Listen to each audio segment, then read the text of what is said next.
Has been found guilty on all counts as charged.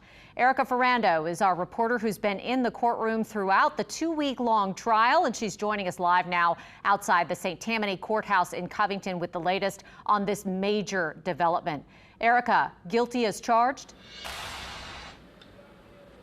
Katie, guilty on all counts as charged. Jurors deliberated for 5 hours in the jury deliberation room. They have heard 2 weeks worth of testimony from 27 witnesses, including 5 male accusers who claim Jack Strain raped and molested them as teens and boys.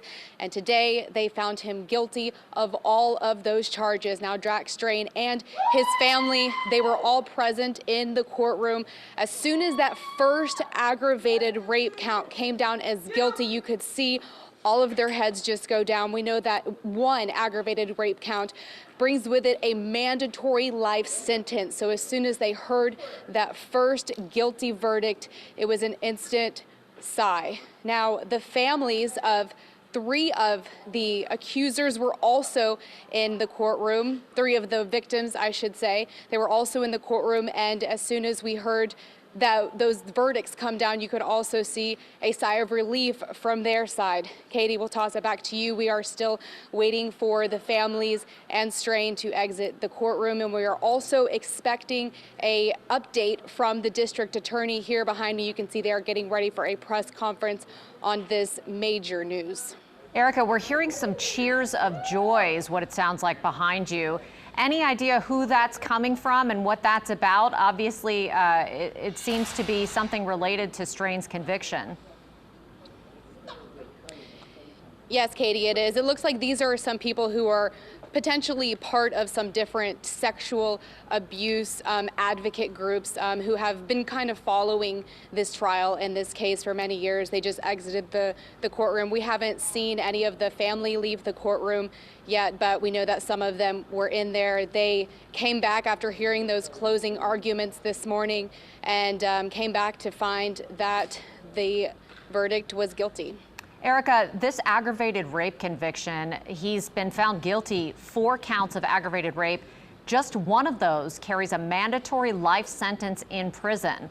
So you have a sheriff who was a sheriff of 20 years now facing a mandatory life sentence in prison.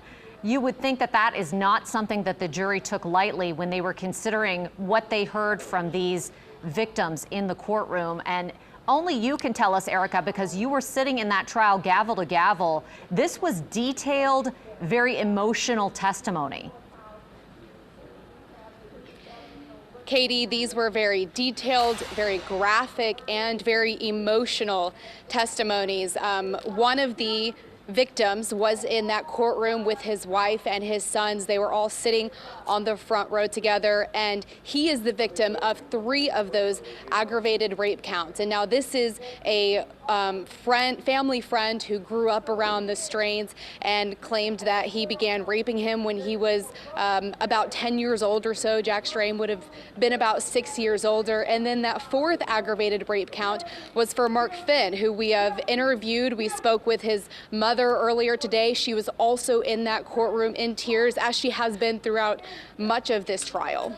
Yeah, Erica, you know, when I interviewed Mark Finn a few years ago, when he first shared his story and was really has been the only one to break his silence so far in this situation, it was difficult to hear him talk about what he says happened to him with Strain. I mean, you don't see a man who's a self-described career criminal in tears and not be moved by that. Do you think that that's what happened with the jury here?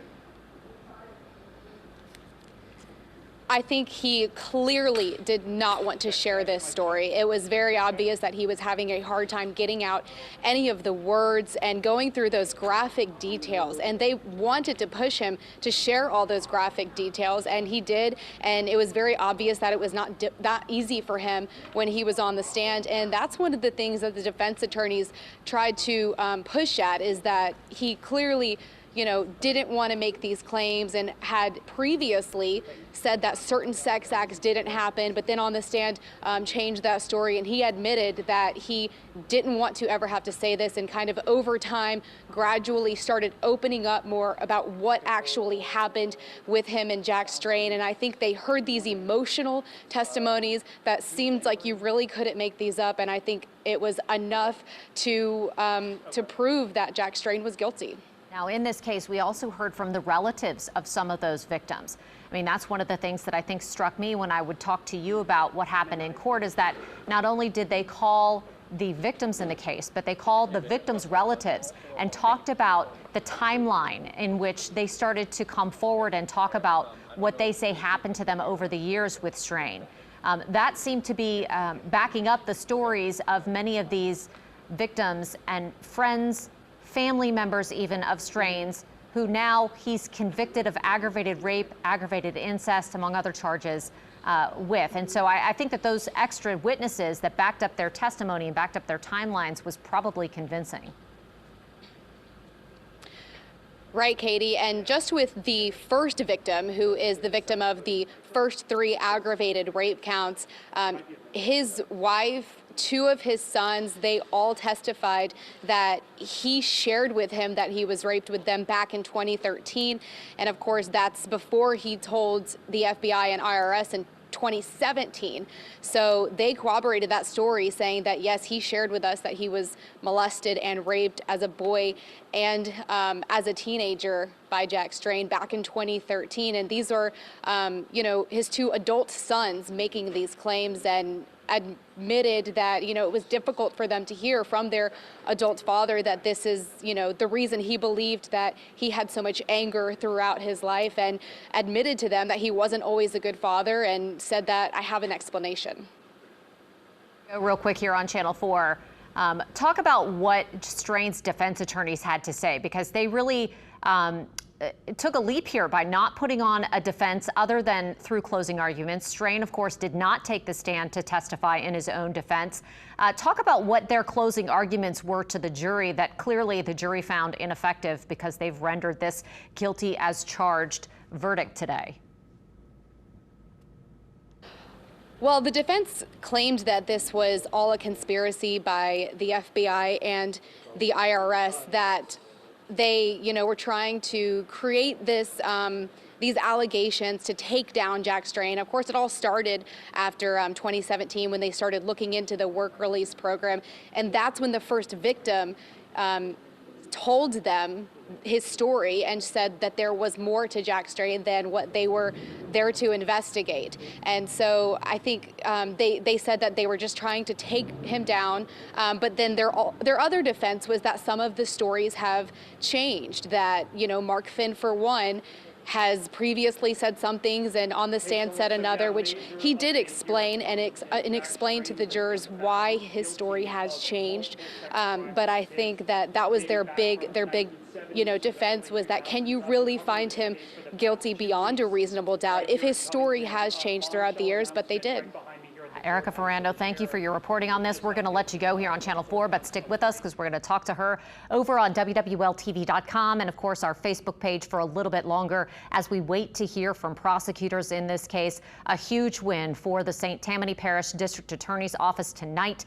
Jack Strain, former St. Tammany Sheriff, found guilty as charged on all 8 sex crimes counts. Now, of course, he's still facing another trial in December on a public corruption case that's going to be in federal court. But for now, guilty as charged. And of course, we'll have the very latest for you coming up on the Eyewitness News at 10. But for now, let's go back to your regularly scheduled programming.